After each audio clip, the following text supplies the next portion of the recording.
Hello, everyone, and welcome to the very first session of CLI's Legal Gen AI Conversation series.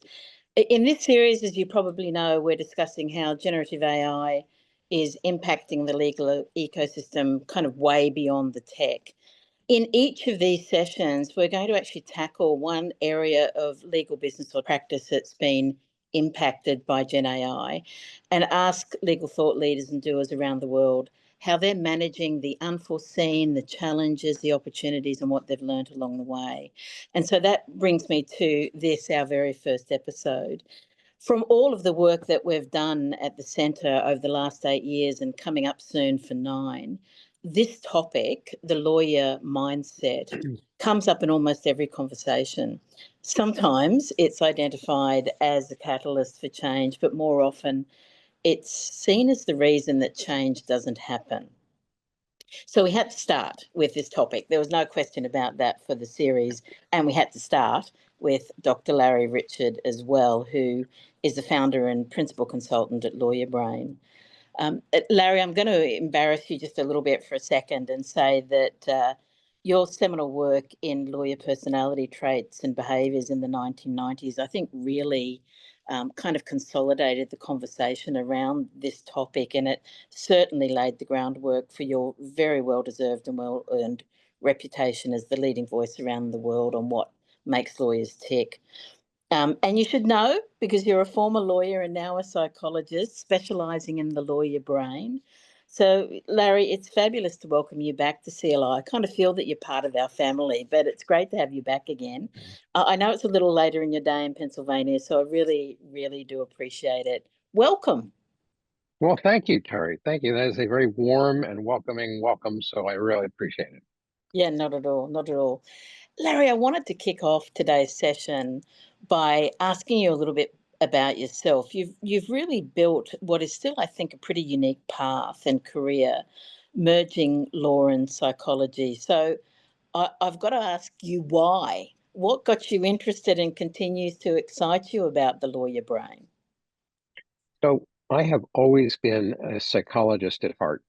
When I was a kid, when I was going to school, all I really was interested in and what I would read without ever being told to read it is books that explain human behavior. And, at parties, I'm the guy that was always trying to figure out why did they do that or what's that person reacting to over there. And it's just what fascinated me. However, I come from a family of lawyers going back several generations, lots of lawyers in the family. It seemed like the family business, and I just head down, dutifully followed their footsteps and went and earned a law degree. And I should have realized that it was really something that didn't excite me. In fact, it felt kind of tedious. And I kept changing jobs every 18 months or so. I went through 4 or 5 different law jobs, and after 10 years of it and some physical symptoms of stress, I did a deep self dive and said, what is going on? What do I really want? And I realized that I was in the wrong field. I thought maybe it was the job initially, but when each job, one after another, very different jobs, when each one starts feeling just as bad as the last, you start going, maybe it's not the job, maybe it's the occupation that all those jobs are part of. And so I decided, what do I have to lose at this point? I'm going to just go back and earn my PhD in psychology. And I'm going to study my first passion, which is understanding first myself and then lawyers in general. And Mm. that's what I've done. And done it extremely well, if I may say so. So Well, thank you. congrats. Let's Hmm. dive into your work and I guess the subject of this session as well. And this thing, lawyer mindset, it tends to mean a lot of things to a lot of different people. What does it mean to you when we say those words? What are we talking about?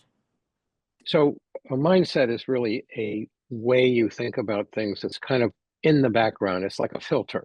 Hmm. It tells your brain what to pay attention to and what not to pay attention to, and how to interpret what you're paying attention to. So there are all kinds of mindsets. We talk about a positive or optimistic mindset. People pay attention to things that go well, whereas a glass half empty or pessimistic mindset, you're paying much more attention to the things that go wrong or could go wrong. That's kind of what we learn in law school.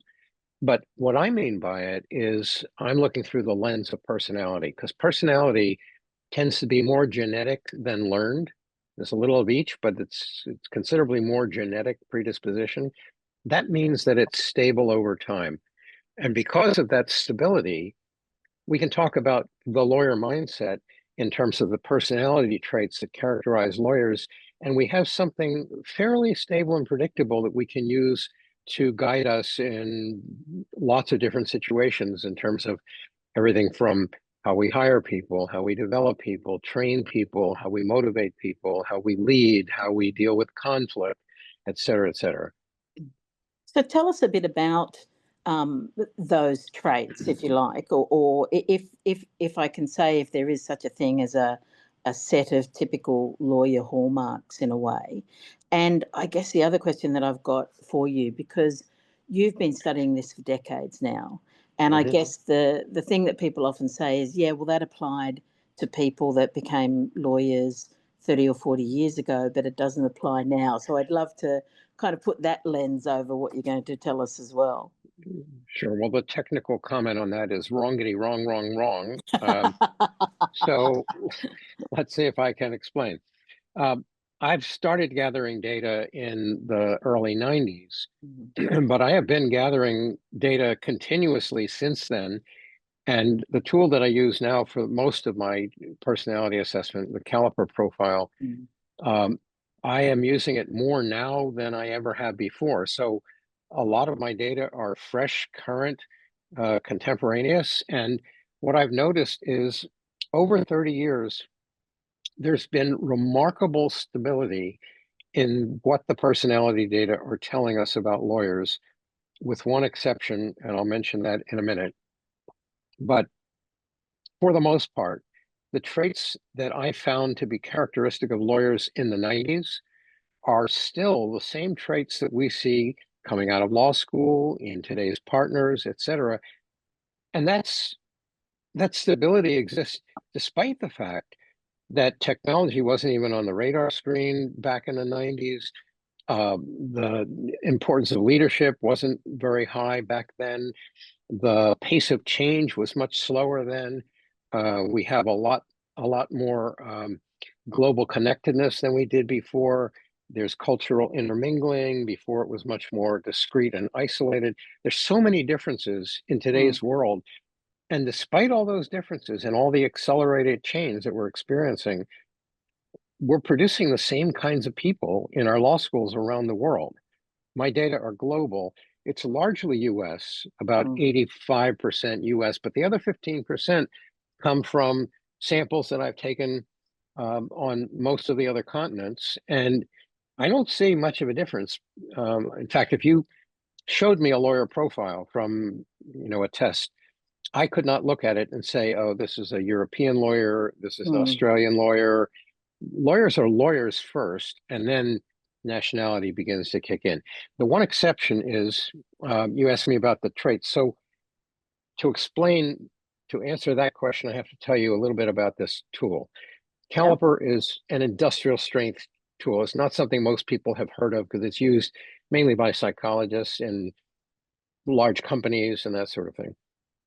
Uh, but it's very widely known within the organizational psychology field. And it's been around for 60 years, so it's a very well-established tool. It measures 21 distinct personality traits, which we use in varying degrees in the workplace. So by varying degrees, I mean some people might be really high on a trait, other people don't have much, score on that trait at all. Everybody varies individually on a given trait. So take one example. I'm high on a trait called urgency. That's Uh-huh. why I'm talking fast. I'm very impatient. I want to get to where I'm going instead of being where I am. And not surprisingly, my score on that is 99%, which means I'm more Wow. urgent than just about everybody I know. Wow. You're almost off the chart, Larry. Yeah, well, you can't get higher than a 99. So I am off the chart, Terry. Uh, by contrast, the average for every trade is 50% if you measure the general public, right? So it goes from 1 to 99 with an average at 50. And we're going to see some variation if you measure different occupations. But the average, even though the individual scores will be all over the map, for every one of the 21 traits, the average for that trait for any occupation is always going to be between 40 and 60%. Hmm. All 21 traits, 40 to 60%. There's one occupation that defies that average pattern. And yes, you guessed it, it's us.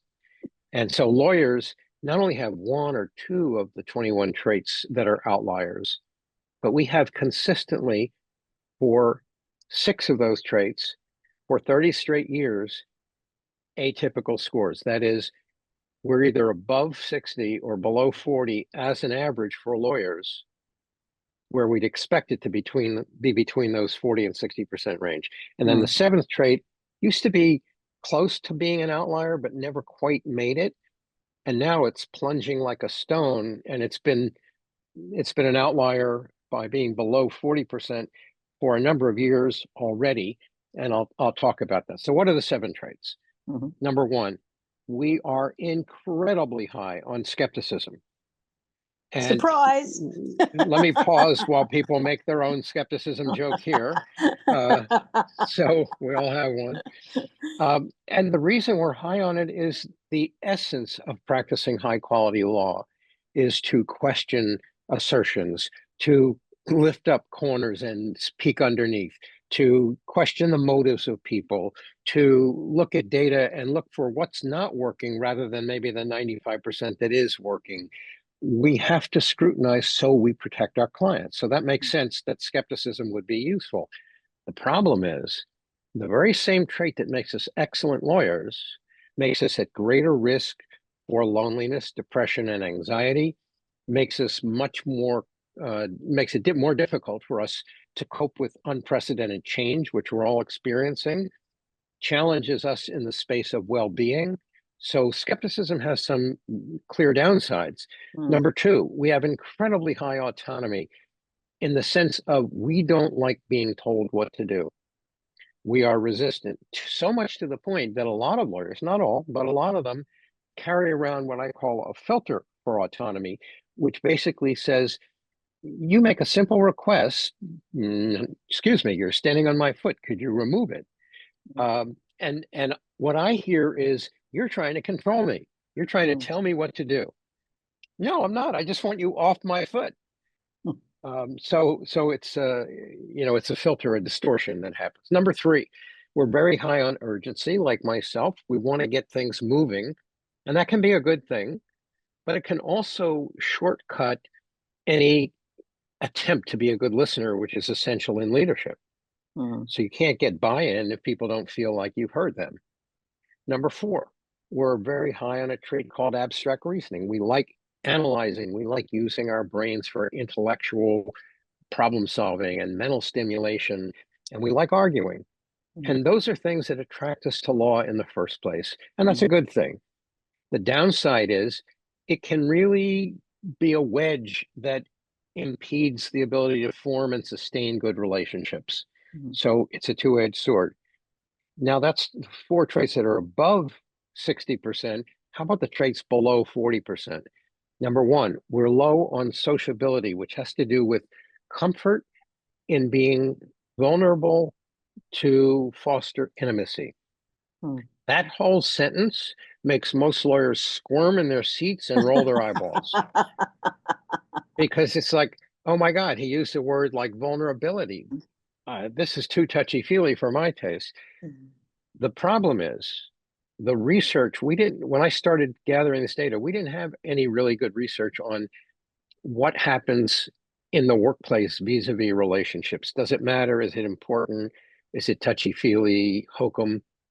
And well, now we have a good 25 years of solid empirical studies saying not only is relationships in the workplace not unimportant, but they're the single most significant predictor of overall well-being, overall work satisfaction, and overall longevity and health. So they're really, really important. And lawyers are really, really low on this. There's a trait called sociability, average for the public, 50%, average for lawyers, 12.5%. Wow. we're very guarded and private, and we don't want to reveal much emotionally. We're going to stay on an intellectual level in our relationships. The next below average trait is resilience, a very important trait, because resilience as a personality trait has to do with the everyday kind of micro inequities and indignities we all suffer, being criticized for something, being left out of a meeting, worrying about how people react to a mistake that we made, having your name left off a meeting list, things like that. Mm. And high resilience people take life's bumps, life's mistakes, life's setbacks, they take it in stride. And if it does bother them, they get over it quickly and they bounce back. But low resilience people don't stay in the game. They get easily hurt, easily wounded. They feel defensive. They feel insecure. They're always worried about, what did you mean by that? They start explaining and defending themselves. I had a client right before this call. I was on a coaching call with a client and we went over his personality scores, and he had a low score in resilience. Mm. And I explained to him everything I've just explained to you. And he said, "Oh, well, see, here's why I think I have a low score. And actually, I'm pretty good at this in some other areas of my life. And let me explain why." And I said to him, "You're doing exactly what a low resilience person does when they get this feedback. You're giving me a defensive explanation to make the meaning of my feedback go away." And he was like, "Oh my God, you're right." So it's common. Now, this is so important, Terry, because not only are we low in resilience by about 20% compared 20% lower than the public, Wow. but this is an unusual trait. This is a trait that's what we call statistically a skewed distribution. The whole bell curve is tilted, jammed, squished to the lower end. Mm. 9 out of 10 lawyers are low in resilience. 9 out of 10. We normally expect half, not 90%. So if you deal with lawyers, you're dealing with low resilience people. You're Mm. dealing with thin-skinned people.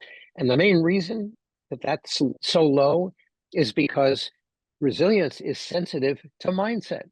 And Mm. when we have a skeptical mindset, a negative mindset, it keeps our resilience down. And we use our skepticism every day. So every day we're driving resilience down.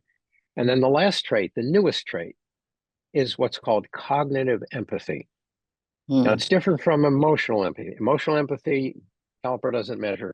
Emotional empathy is what we usually think of when we hear the word empathy. That would mean, somebody's dog died and you say, "Oh, I'm so sorry to hear about your dog." That's emotional empathy. Cognitive empathy is, do I take into account your experience and adjust for it? Am I using my intellect, not my emotions, to pay attention to your world and make adaptations based on the knowledge that I'm receiving? So, for example, take my dog died. A Mm. person with high emotional intelligence and low cognitive intelligence goes over to your house when your dog died and says, "Terry, I'm so sorry to hear about your loss." Mm. And you say, "Nice of you to stop over unannounced, but I'm really in mourning and I don't want any company." "Oh, but Terry, I know how important this is to you. I got to stick around while, and help you."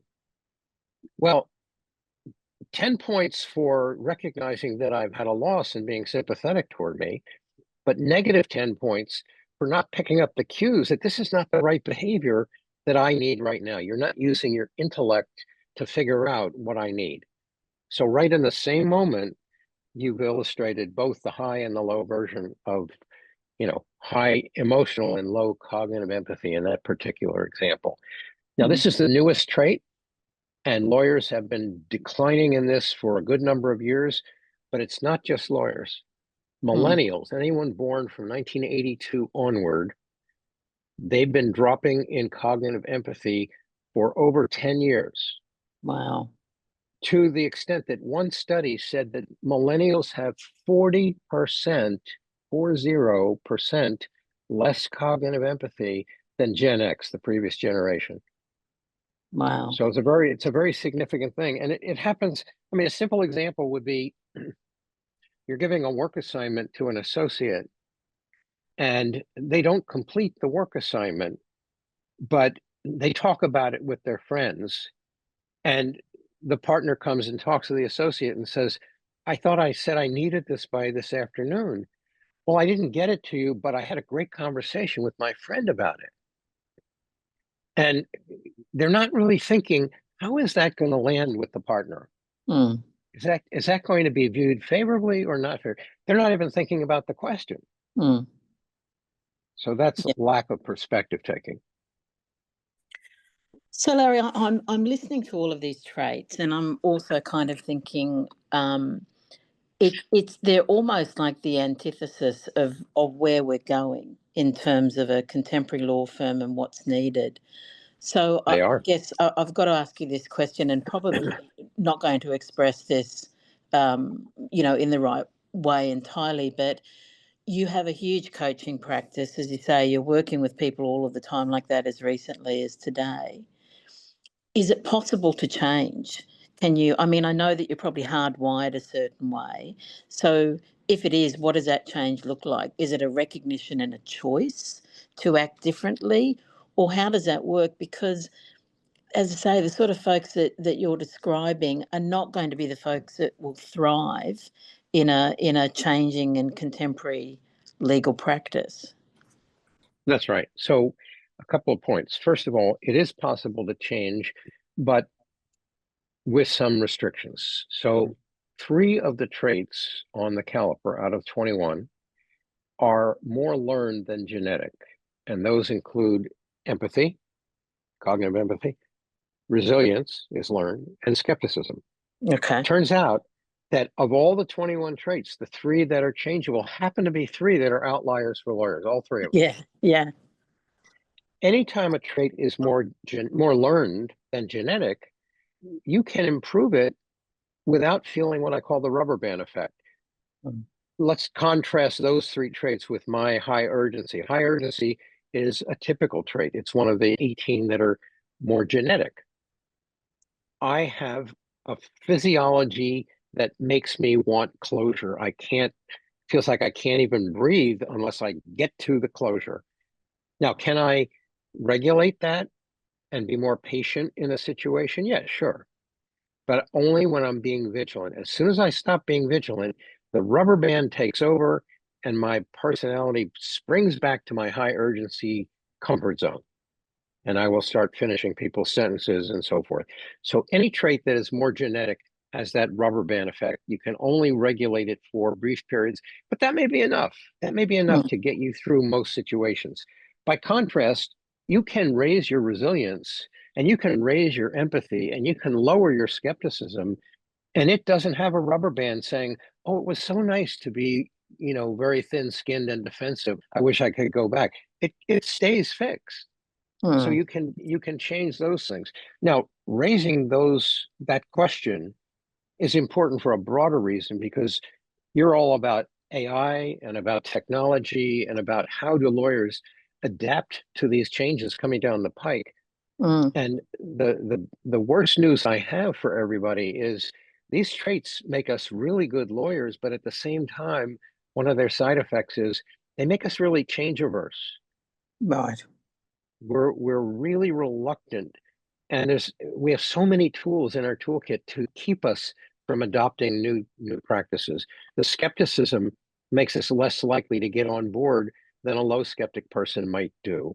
Mm. The low resilience actually acts as an inhibitor because when you're low in resilience and somebody says, there's a new way to do this that's actually going to be better, what the low resilience person hears is you're deficient because the way you're doing it now is wrong. Mm. And they don't want to have that experience. So they just want to avoid you like the plague instead of buying into what you're selling. So low resilience can be an inhibitor. High urgency is an inhibitor because you're trying to make a pitch to somebody to come along on this journey with us. It's going to be good for us and good for the firm. And they're like, I've got 8 seconds for you to make your point. Mm. And that's not enough. You can't do that in that time. Low sociability.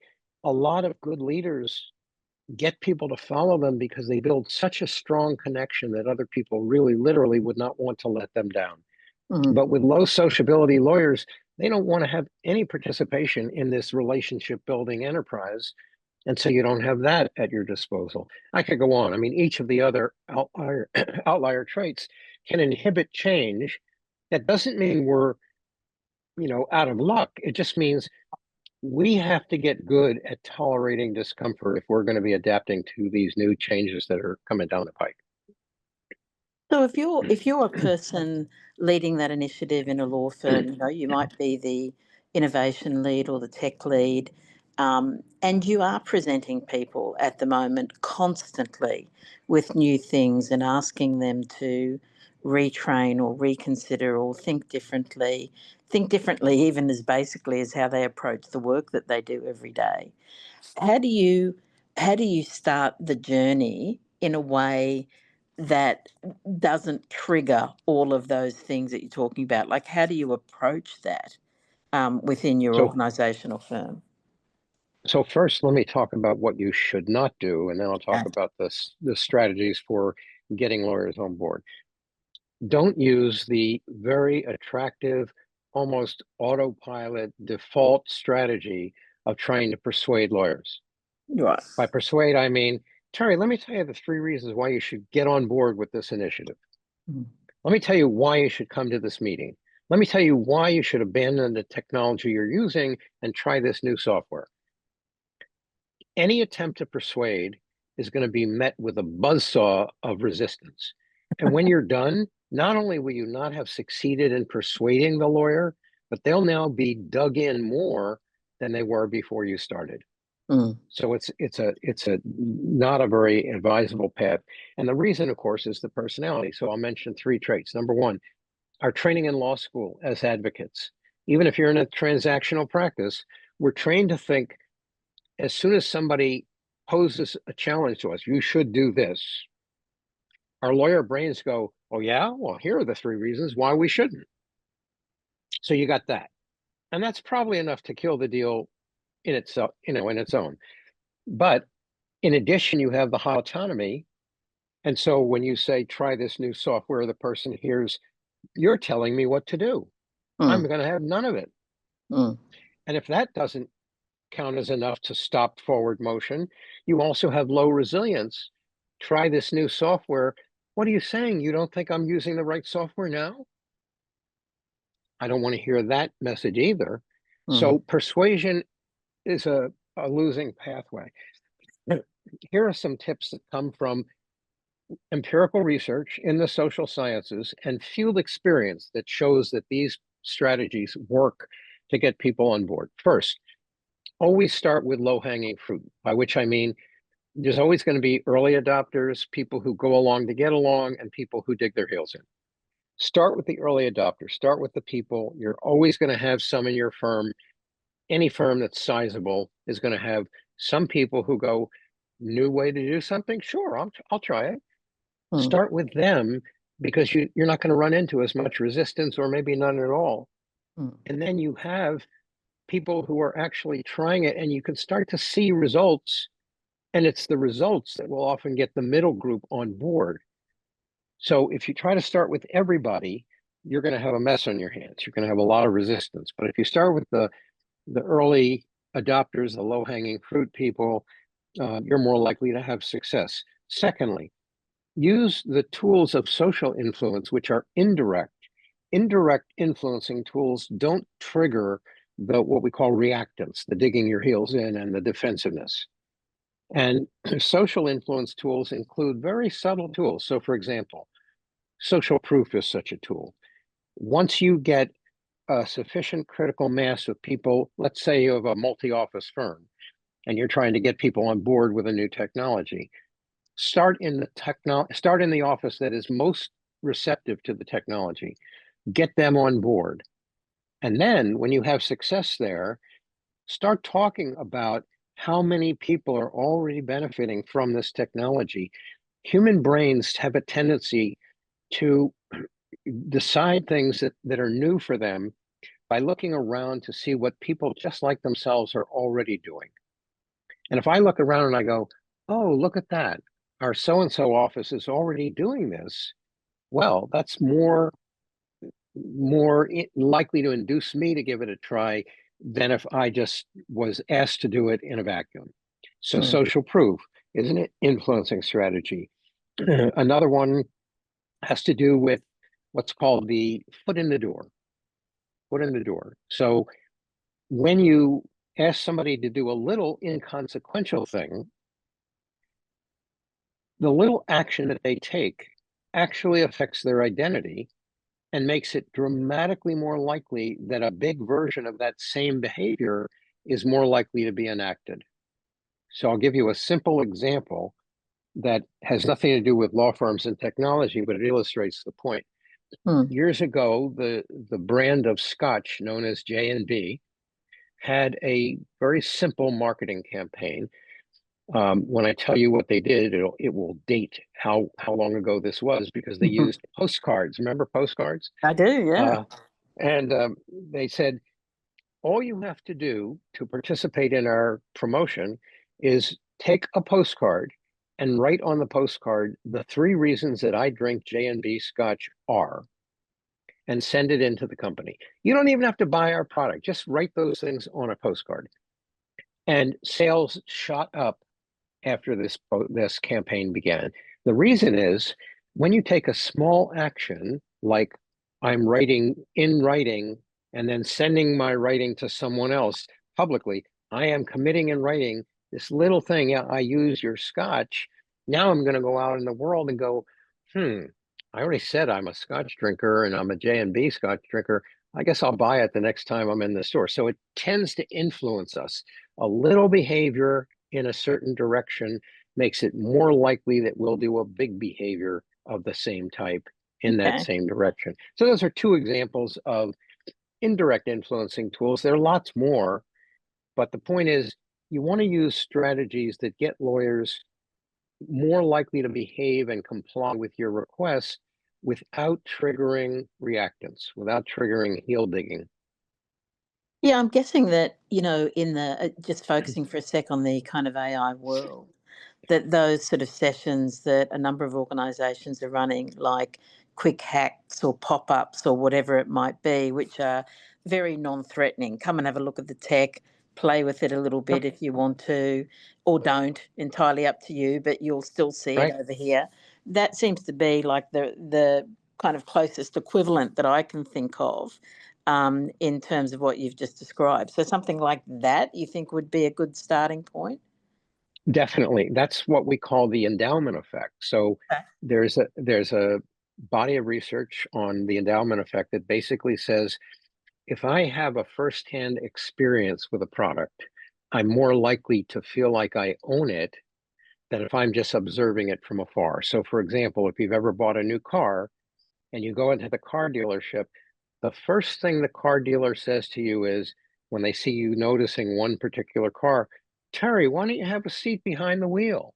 Put Yeah, your hands on the wheel, feel what it's like. It's only sitting there in the showroom, it's not a real car. But why do they want you to do that? Because once you sit in that car and once you put your hands on the wheel, psychologically, you feel like this is mine. yeah, And you are one big step closer to saying, I'll buy this car. yeah. You using the software, same exact thing. That's the Mm, endowment effect. mm, I feel like I've had a chance to try it. It's actually pretty useful. Maybe I'll use this. I've broken the barrier of should I use it or not. I'm already using it. mm, It's a much lower barrier to go from using it as a test case to I'm using it full time. mm. I do think understanding the psychology of the lawyer brain, understanding the sort of things that you've been speaking about, are probably even more critical now in terms of where we find ourselves in the industry than ever before, because we are talking fundamentally about changes of behaviour. And That's right. I can't see how we're going to be able to make the transformation or change without having that type of understanding. Is that a fair comment, do you think? Very fair. Yeah. We are change averse, mainly because of our low resilience, but lots of other reasons as well. I mean, law is a conservative profession. It's based on stare decisis, right? It's based on Yeah. precedent. It's steeped in our brains. The law is a product of what has gone before, and now we're asking you to do what hasn't gone before.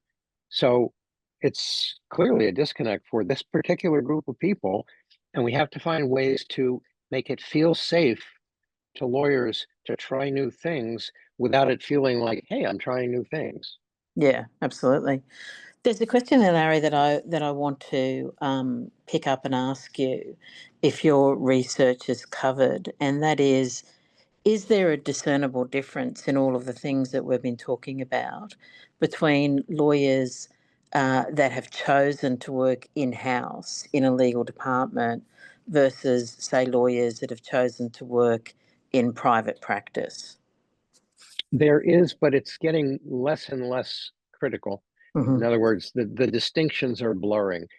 20 years ago, there was a robust difference between in-house lawyers and private practice lawyers. Mm. But what's happened over those 20 years, uh, in-house started doing a lot more recruiting in many companies from outside.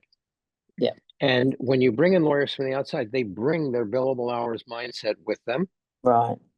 Um, Same thing with general counsels. General counsels almost always were homegrown back in the old days.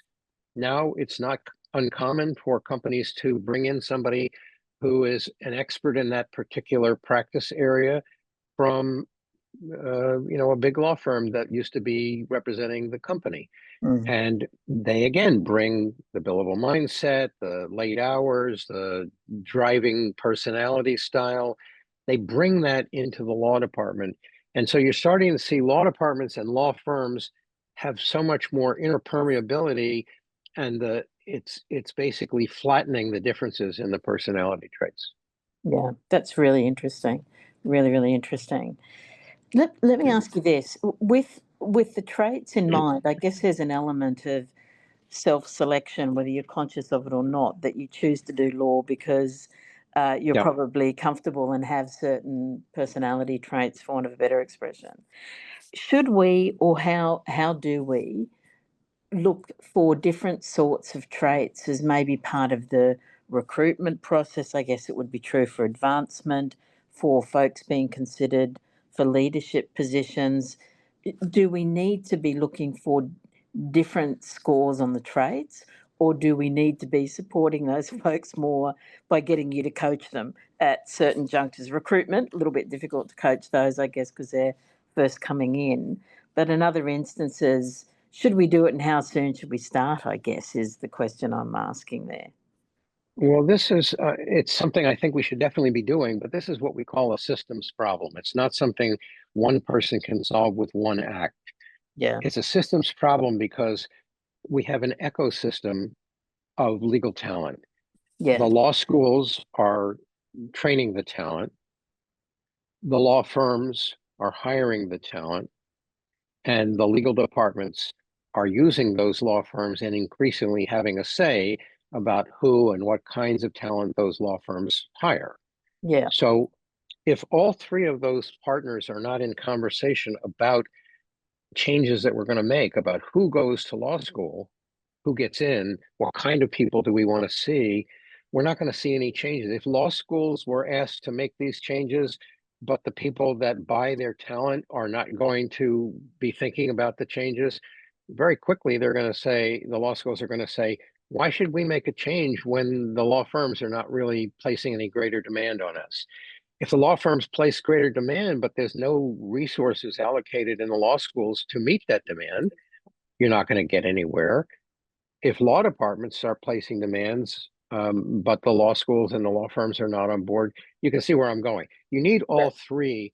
And a number of years ago, I want to say 6 or 7 years ago, Scott Westfall and David Wilkins up at Harvard wrote a yep, very nice article about this systems idea, about all three of these particular groups having to be in alignment to produce any sort of change in the legal profession. It's worth getting a copy of that article for anyone who's interested.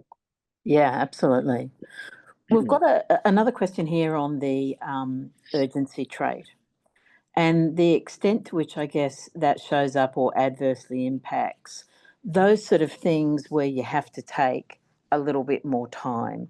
So things like research or perhaps getting to know your client really, really well, or working on strategy. So those things where you're not going to get kind of a fast, it's a slow burn versus a fast burn. And I guess as we look at technology, that's also true. You know, if we might have to try out a whole bunch of stuff before we find the product or the solution that works best for us. So Mhm. how does that show up, I guess, adversely, and what can we do to overcome it, or can we somehow leverage it for the opposite? Well, I hear a couple of questions in there. One of them has to do with if urgency is about closure and moving fast, and we have these various moments where being more contemplative and thoughtful is going to benefit us. How do we overcome that?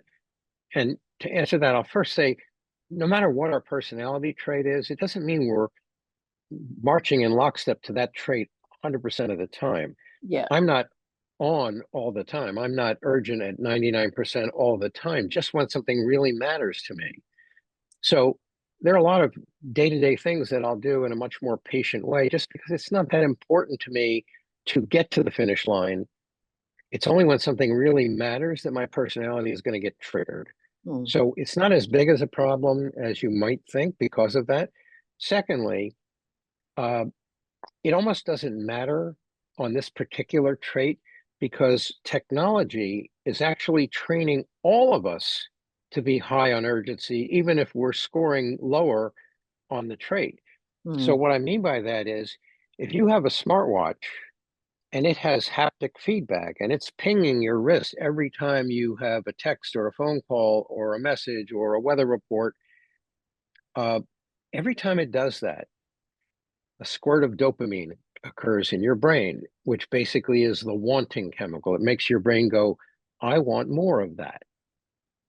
And after a while, by repeated training, you're training your brain to have a much faster cycle time to want new stimulation. And that's why these days you go into a restaurant and you see four young kids sitting at a table and they're all looking at their phones.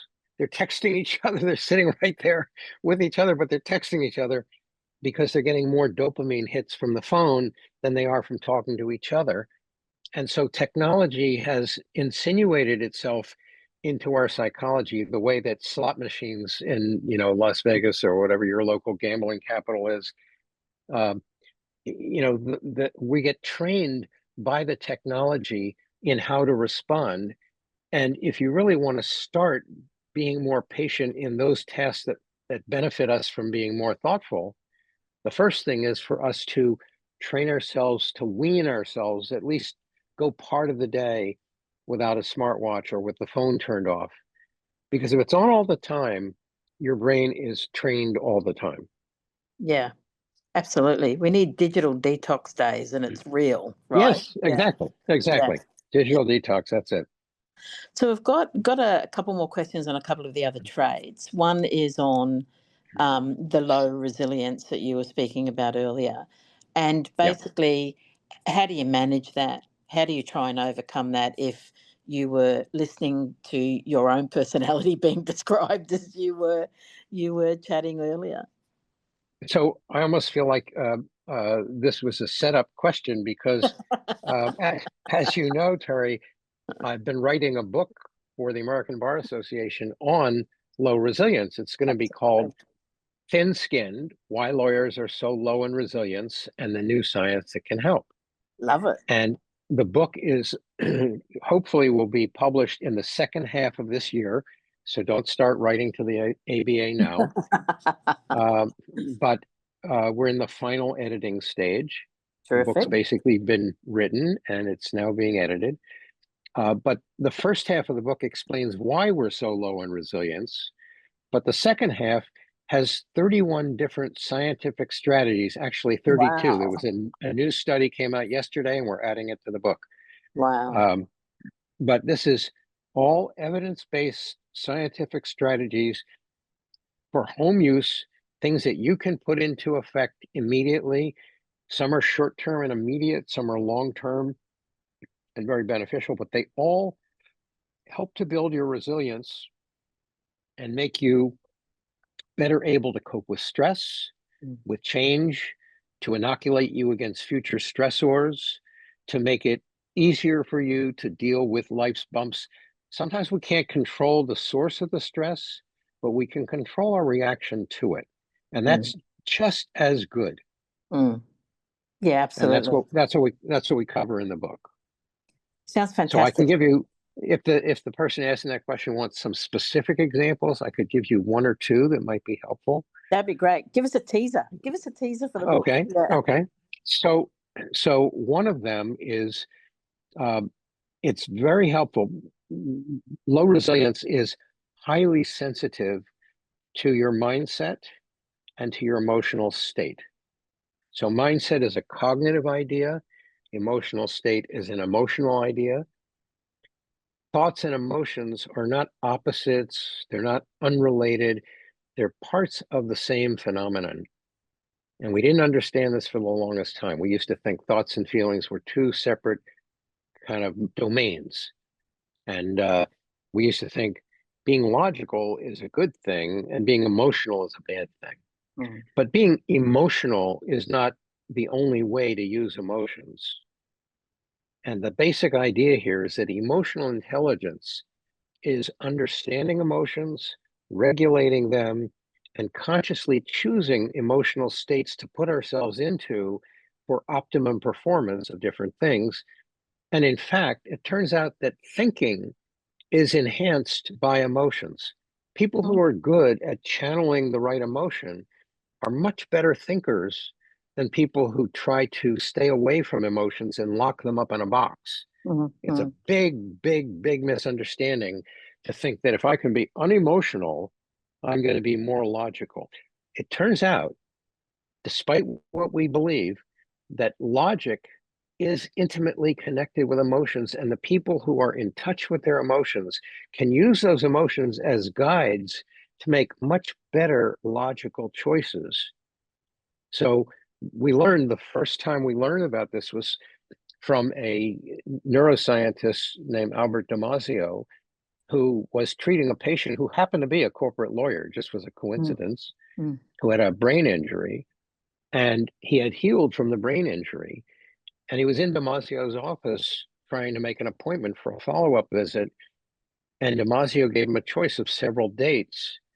And the lawyer was able to cognitively appreciate all the different choices he had, but he still had some damage to the emotional regions of his brain. And as a consequence, he couldn't choose which of the dates Wow. he was going to pick.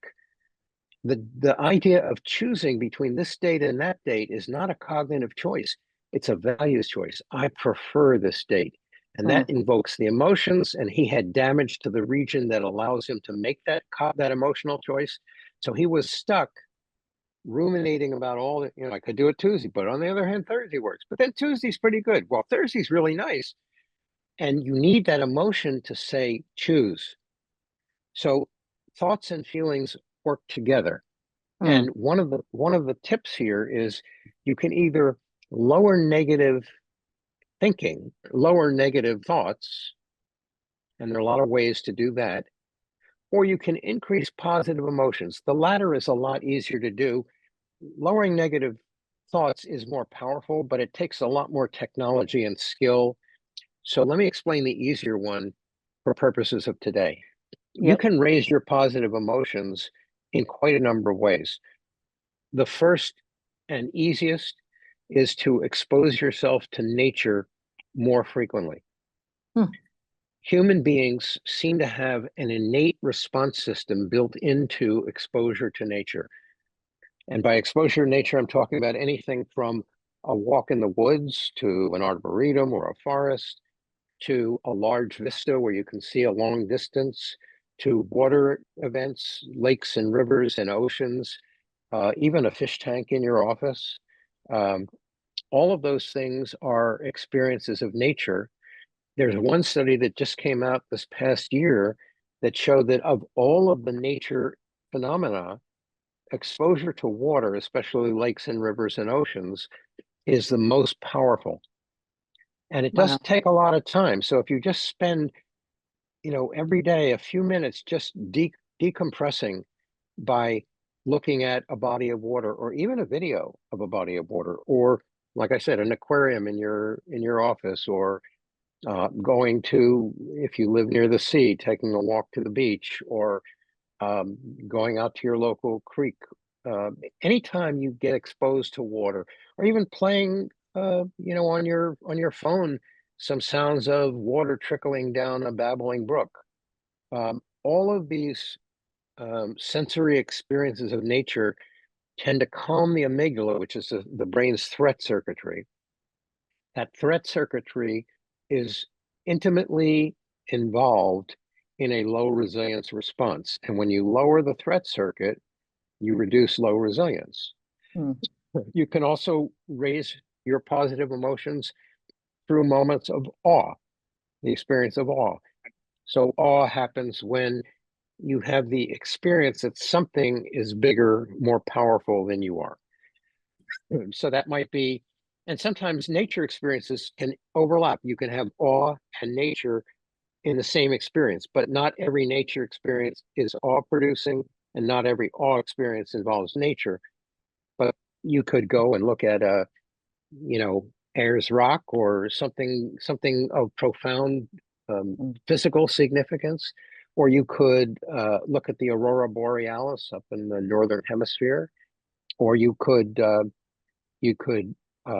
do something by looking at an act of excellence, a ballet dancer, or some physical athlete who does something extraordinarily well that makes an awesome reaction. Lots of different moments of awe can produce positive emotions. There's several others, but that'll get you started. Yeah, fantastic. Larry, I know we've only got a few minutes left, but I wanted to just ask this question of you in those minutes, if I may, and that is around the trait of skepticism. And I think, particularly in relation to the sort of work that we're doing with AI and generative AI in our legal practices now, it does require a lot of experimentation. It does require a lot of pilots, and it's hard, I think, sometimes to counter that skepticism about if something goes wrong, that's it. It's over. It's takes me back to what I thought about technology in a negative way years and years ago. So for the folks that are working in that, and for all of us who are basically managing that, how do we best manage that almost immediate skepticism that comes to the surface in relation to this sort of work? So you can't always get rid of it. It's a very deeply ingrained trait for lawyers. It's very, very potent. The most well-trod trait, in terms of your brain architecture. We use skepticism every day. We're trained in law school in it, and then we use it every day, and then we get rewarded for using it. Yep. So it's so deeply ingrained in the neural pathways in our brain, we can't ever eliminate it. All we can hope to do is to soften it a bit. Mm. And one of the ways of doing that, and it doesn't work in every situation, but it's a good way to start in some circumstances, is the trial period. Give people a chance to try a test drive with something, because I can be skeptical of what you're telling me, but it's easier to lower that skepticism when my own experience is telling me, hey, this is really useful. Mm. So if I get to try something out, in other words, lower the barriers to trying out a new behavior or Mm. new technology. Mm. Give people free trials, give people longer periods to test drive something, give people chances to see that others like them have used it, because it lowers the risk for them. Oh, I see so and so who I respect is using it. That will lower my risk. All that we're trying to do to dial back the skepticism is to lower the threat circuit in the brain. Yeah. And the two examples I just gave are two of many ways to do that. One is see that somebody else you respect is using it, and number two, take a test drive. Both of those are really good at dialing down the stress level. Yeah, absolutely. Larry, it's always such a pleasure to have a discussion with you. And it's always a situation where I never want those discussions to end. So thank you really most sincerely for your time today. And as I said earlier, particularly because it's later in your day and in the evening as well, And thank you also for kicking off our conversation series with a bang in such an amazing way. I look Well, thank forward you, Terry. to, of course, and I look forward to many, many more conversations with you, and I hope a coffee in person in the not too distant future as well. Thank you, That Larry. that would be delightful, and I wish you the best with this series. It's very exciting that you put this together, and really, I'm so impressed and in awe of what you've done over the years. But this particular project is amazing, Terry, and kudos to you for whatever magic you have to pull this all together and make it happen. A lot of people talk a good game, but you actually turn this stuff into action. So I can't wait to see how the rest of this program goes. I wish you the best. Thank you, Larry. And thank you, everyone, for attending today as well. See you all again soon. Bye.